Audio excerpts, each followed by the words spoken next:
Okay, good evening, everybody. It is Wednesday. It is September 8th. This is your Atlantic Tropical Hurricane Update. I'm KHOU 11 Chief Meteorologist David Paul in Houston. Tropical Storm Mindy has formed, making landfall right now this evening across the Florida Panhandle.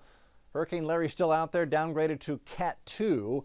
And we have a new wave coming off the west coast of Africa we'll take a look at. This is September the 8th, an important day in tropical meteorological history. This is the day that the great 1900 storm, the hurricane that hit Galveston and is still the largest, most deadly natural disaster in U.S. history, made landfall. What a terrible night that was. We'll talk more about that in just a little bit. There's Mindy making landfall. Hurricane Larry moving north and weakening to a Cat 2. So a couple things. It never became Cat 4 as was forecast, and now it's downgraded to Cat 2 as it moves north. And then there's the spot off the west coast of Africa near the islands where we might see something try to form in 3 to 5 days. We'll take a little closer look at that in just a little bit. But on the front burner tonight is Tropical Storm Mindy making landfall right now south of Panama City with winds of 45 miles an hour near the center. It's racing northeast at 21 miles an hour. Pressure's at 1,004 millibars. This one has had a busy day. It started out this afternoon at 1 o'clock. It was still 91L, still just a tropical disturbance. But then by 4 o'clock, it had developed a low-level center. We had winds at 40 miles an hour. Hurricane Center upgraded it to Tropical Storm Mindy at 4 o'clock. At the 4 o'clock advisory, and as of 8:15, it has maximum sustained winds at 45, making landfall south of Panama City.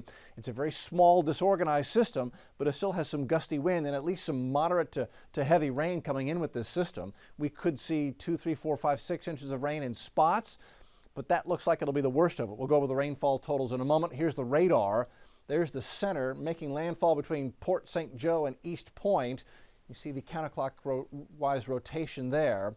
There's Mexico Beach. You may remember Mexico Beach still recovering from powerful Hurricane Michael in 2018. This one, nothing like that. Breezy night, rainy night, and hopefully that'll be about the worst of it. Tropical storm warnings in effect for the Big Bend of Florida and back toward Panama City as it makes landfall right now. Races across the state of Florida and southern Georgia tonight as a rainmaker. It's here well inland by 1 a.m. and then by 1 o'clock Thursday afternoon, 12 hours later, it's exited and out into the Atlantic Ocean. So this one is going to waste no time crossing over and into the ocean, and then it heads toward Bermuda and weakens as it does so going into this coming weekend. Rainfall forecast doesn't look that bad. Fingers crossed. You never know. These tropical systems are notorious heavy rainmakers, as we know, but this one is moving so quickly and is such a small, disorganized system, and there's no extra lifting mechanism to it. There's no dip in the jet stream like we had up there with the big flood up there in New York a week or so ago. That this one may only dump, on the immediate coast where it's making landfall between 3 and 5 inches of rain here. Lots of spots near the coast of the Big Bend, 1 to 3 inches of rain. I think you should be able to handle that. Southern Georgia, you're in the maybe a half to 1.5 inch rainfall totals. Maybe some spots that get a little more than that. Jacksonville, it's more like a ½ inch of rain, and then it's exiting and gone by midday tomorrow across Florida. I mentioned September 8th, an important date. This is the anniversary of the 1900 hurricane that hit Galveston and just killed so many people. They just didn't know it was coming. It was the early days of tropical forecasting.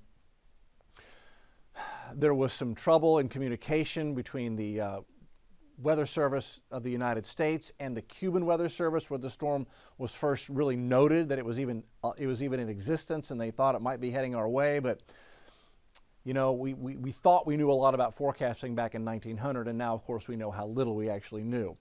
There's the storm's path as it made landfall west end of Galveston Island, just the worst case scenario for the city of Galveston. Here's the way it must have looked on satellite with the hurricane coming across Cuba. They noted, the Cuban Weather Service said it was a powerful storm as it left the western tip of Cuba, and they felt like it was intensifying as it did so. It certainly did intensify across the Gulf of Mexico. There was a shipping report in here where I believe a ship was sunk. They were able to get out some sort of correspondence, but it never made it to Galveston. They started in the morning of September 8th sunny with a north breeze and these big swells coming in kind of from out of nowhere, and the people of Galveston came down to the beach to see what was going on, and they played in the water, and then as the afternoon went on, it very quickly deteriorated and became a life-threatening situation on the night of September the 8th. So here's the track, west end of Galveston Island. Remember, you've got that counterclockwise rotation, so that put the city of Galveston on the strong side of a strong Cat 4 hurricane. So you had this 18-foot surge coming in at night, 18-foot sea level rise, but on top of that, you've got winds gusting to 140 or above. You've got debris and the wave action on top of that 18-foot swell. People tried to grab onto anything that would float, cling onto anything, but so many of them, although you may have found something to float on, the debris sloshing around into the wind of the waves just knocked them off and over, and that's why so many thousands lost their lives that night. They drowned in the storm surge. So we think somewhere between 8,000 to 12,000 died that day. We don't have an exact number. There were just so many. We believe it was a Category 4 with max winds at 145. Very similar to what Hurricane Ida was just a week or so ago, making landfall in southeast Louisiana. So these things, they happen in this region from time to time. Water covered the entire island. 3,600 buildings destroyed. Reaction to this was preparation to help mitigate the next one that might come. By 1902, they had raised the bond money to start building the 17-foot plus seawall to stop the water from coming in.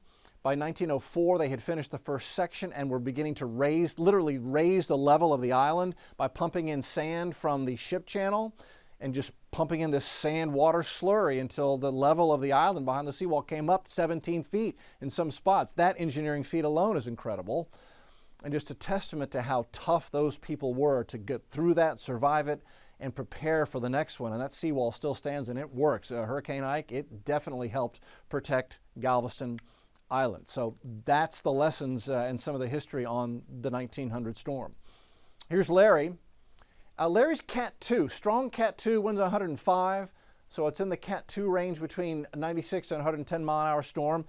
No longer a major hurricane. There's Bermuda. Here's the east coast of the U.S. It will send swells to the east coast of the U.S. and Bermuda, but that's about it. Bermuda's going to be on the weak side of a Cat 2, and not even in the core wind, so they're going to be okay. Why has it weakened? You can see it looks like it's pulling in a little bit of dry air. And also, as it's moved along out here, it's been upwelling some cooler air underneath, upwelling some cooler ocean water underneath it. Although we got a warm sea surface temperature at the surface, there's a little cooler down underneath, and these storms, as they move across, pull up that cooler water from underneath, and it is one factor, and that's beginning to mitigate the strength of Larry. Larry's forecast has not changed from yesterday. It zips off to the northeast as a Cat 2, still a 100 mile an hour hurricane off the coast of Nova Scotia as we head into Friday, races up toward Greenland and Iceland going into Saturday and Sunday.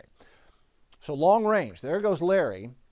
And now as we head in towards September 11th, the statistical peak of hurricane season, things are relatively quiet, although computers suggest we may see, and this is that 20% chance that wave off the west coast of Africa, it emerges going into the 10th and the 11th.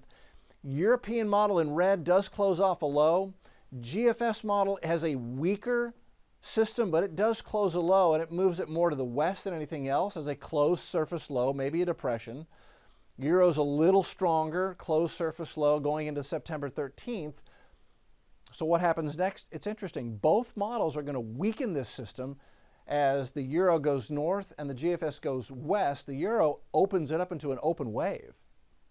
GFS tries to hang on to something, but that's more an open wave than anything else. So at least at this point, computers are not suggesting anything real big and bad to be forming out of that particular wave.